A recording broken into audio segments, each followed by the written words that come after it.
And new here at 5 KXAN's Jim Swift meets a Georgetown woman who suspects the boys might have been wise to stay in their old house. I hope you will indulge me long enough to hear me say, to see Mary Beth Burns walking down the street, one would not necessarily say, look at that football fan. If they're around me very long, they know. Mary Beth Burns is not just a football fan. She is a Dallas Cowboys football fan and has been for just the longest old time. I got interested when we used to go to the Cotton Bowl. We could buy end zone seats for $1. They've come a long way, haven't they?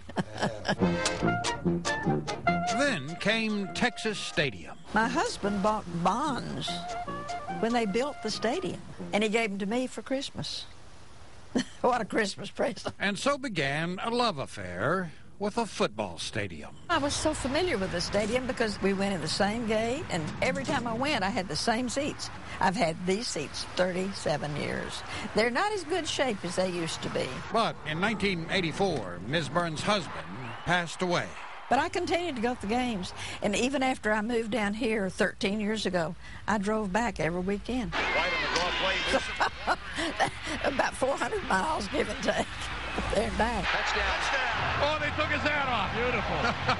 Beautiful. Along the way, she saw new owner Jerry Jones fire longtime Cowboys coach Tom Landry. That one thing, and I've heard many people say, when he fired Tom Landry, that was the end of the Cowboys. Then came the end of Texas Stadium itself. It was getting older. It was out of date, but it was still Texas Stadium.